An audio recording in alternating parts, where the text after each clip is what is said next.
Wala pa kaming F2F today pala. Ngayon lang nag-announce kasi daw orientation pa lang daw. So, ayun, online tayo ngayon. Kala ko may pasok na.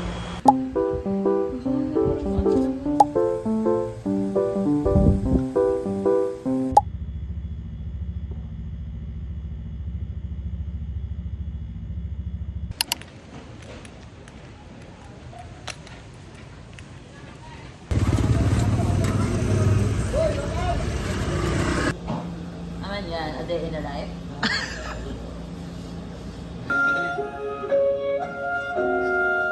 Yung sana na may double na isa.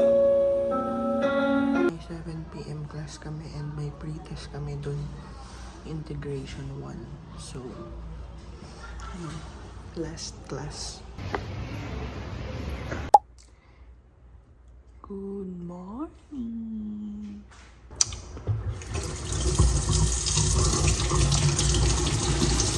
Hindi ko alam. Pero itong vlog na to, syempre, it's my first time doing this.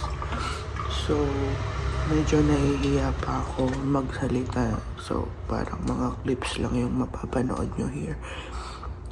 Pero, ayun. Nahihiya pa kasi ako magsalita ng sobra-sobra kasi hindi ko naman to ginagawa dati. Yung mga clips lang din. Ayun.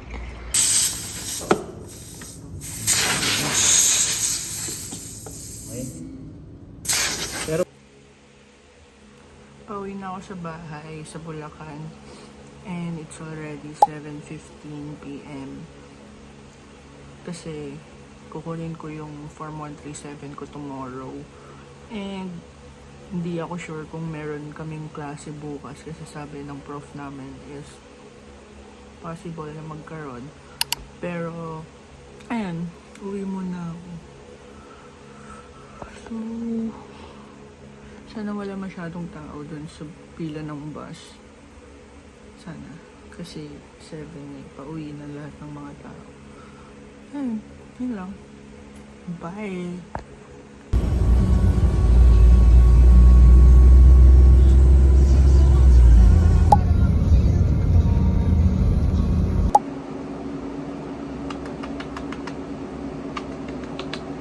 My baby. My baby. Good morning. Good morning.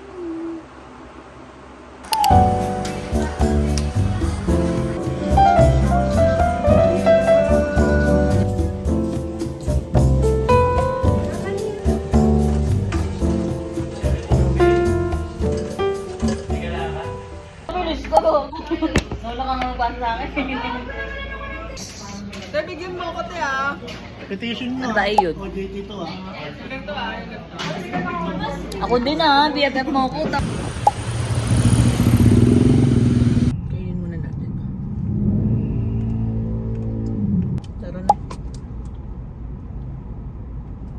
Kasi madaming magpapark. Sarap ng tulog ko kanina kasi sobrang pagod ko kahapon. It's Sunday and mag-hangout kami ni Juve and Jana, my friends, here sa house. Pero bibili muna kami ng, ewan ko, baka mag-spaghetti ako or bibili na lang kami sa labas, then dito na lang kakain. 24 chicken. And then manonood. Yun lang. Sunduin na natin si Jana and Juve and then magbabay lang kami din ng ingredients for the spaghetti. And then ewan ko kung magto-24 chicken kami. So yeah, let's go. The awkward words and lose you. So, ayun, tapos na yung hangout namin nila Jana and Jove, my friends. And hindi na ako nakapag-vlog kanina kasi wala, parang nanood lang kami and nagluto. So, di na ako nag-vlog nun. And then, I guess super random ng vlog na to. Kasi ang bilis lang ng vlog na to. Kasi puro clips pa lang. Kasi medyo nahihiya pa ako sa gantong Pero ayun yung mga ginawa ko this week. And Monday na ulit bukas. So, ayun. May pasok din ako bukas. So, yun lang. See you next week, I guess. Bye-bye.